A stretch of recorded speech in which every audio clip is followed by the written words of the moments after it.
Hello everybody, welcome back to Gentlemen Prefer Cinephiles. It is me, Erynn. If I sound sick, I just want to let you guys know now. Or if I sniffle or anything like that, I'm very sick. But the caveat is this was actually the only day I had available in the next couple weeks to pre-record content for the next few weeks because I'm going to be traveling and doing a bunch of stuff that just prevents me from recording by the week, you know? So I'm trying to get all the episodes done today, and it was the one day my body was like, oh, do you want to be sick, Erynn? So just know that going into this.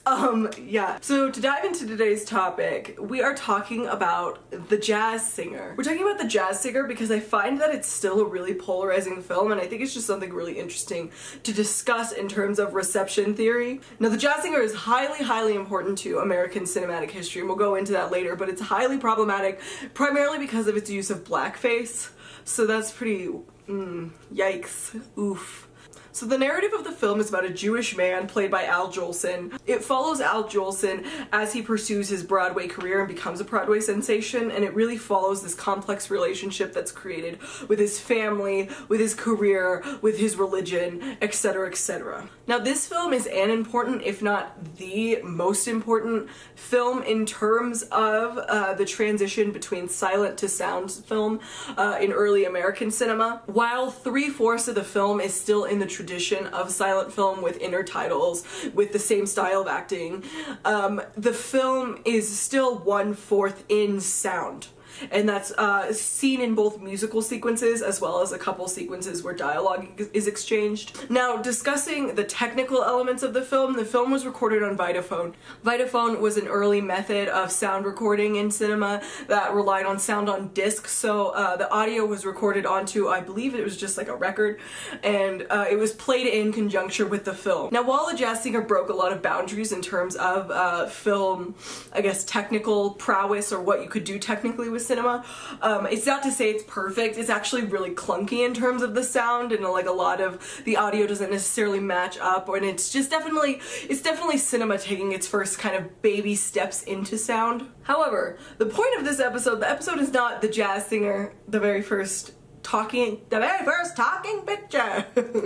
Talking movie, come on down! However, the point of this episode is to discuss that while good things did come out of The Jazz Singer, there were a lot of problematic bad things that are rooted to its time in a very negative way.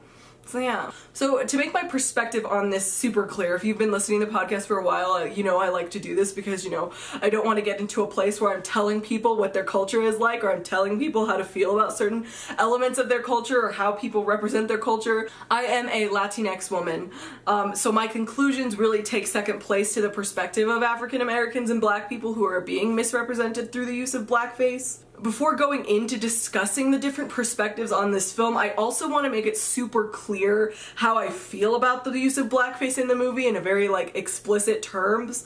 I see the use of blackface in this film, The Jazz Singer, as inexcusable, bad, and unnecessary. And I'll go into all of that in more detail later on in the episode because, you know, my perspective is one based in reception theory, yes, but I think in terms of if you were putting yourself into the perspective of the time this film came out, I still don't think the use of blackface is necessary at all. In addition to it just being really problematic, I don't see it as necessary even when you're discussing it in the context of the time period. And like I said, I'll go into that in a little bit. If you're unclear as to what blackface is, it is a type of performance from early 19th century, primarily in America, that developed in the format of a minstrel show. A minstrel show was a type of vaudeville performance where little skits and dances and music and etc. was performed.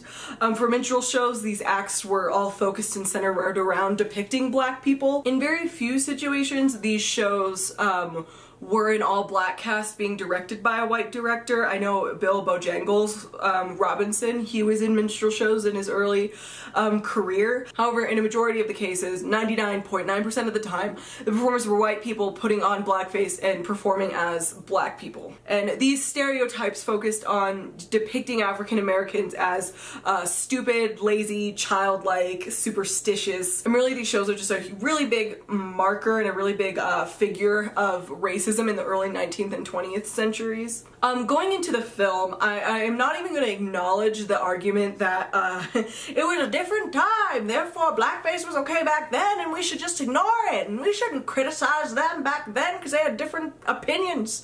I'm not even gonna acknowledge that because honestly, I don't really think that argument is very well substantiated. You know, we should learn from the horrible things done in the past and not apply that to today.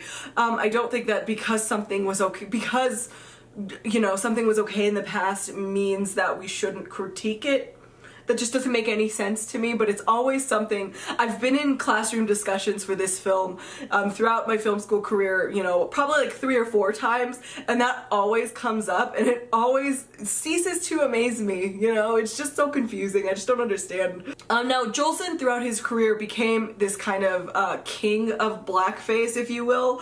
I found this best reception theory explanation as to why the blackface is awful even when looking at it through a lens on another time, or even when I guess discussing it in terms of its own time, and that is from Ted Giola. I pulled his quote from Wikipedia, but he is a music critic. So he wrote, "Blackface evokes memories of the most unpleasant side of racial relations and of an age in which white entertainers used the makeup to ridicule black Americans while brazenly borrowing from the rich black musical traditions that were rarely allowed direct expression to in mainstream society." This is heavy baggage for Al Jolson. So yeah, it really showcases that it wasn't okay, even in its time, even because there was even because there were different attitudes back then. Now, on the flip side of that perception of Al Jolson's use of blackface, and some scholars argue that Jolson's use of blackface comes from this, I guess, historical brotherhood bond coming from suffering that both Jewish and African Americans have gone through historically. This argument really emphasizes in The Jazz Singer specifically that Jolson's use of jazz versus the use of traditional prayer songs in the end kind of showcases them as symbolizing similar things to either culture. It's the idea that jazz is to African Americans the same way that prayer songs are to the Jewish people. I'm not necessarily sure if I agree or disagree with that perspective, but it is something that people draw distinctions of, I guess, in Al Jolson's use of blackface. They kind of just say that it's him expressing his Jewish heritage through African Americans, which is a little weird to me. Now, Jolson's conflicted legacy is not one just based in like him doing blackface. It's a lot more complex than that.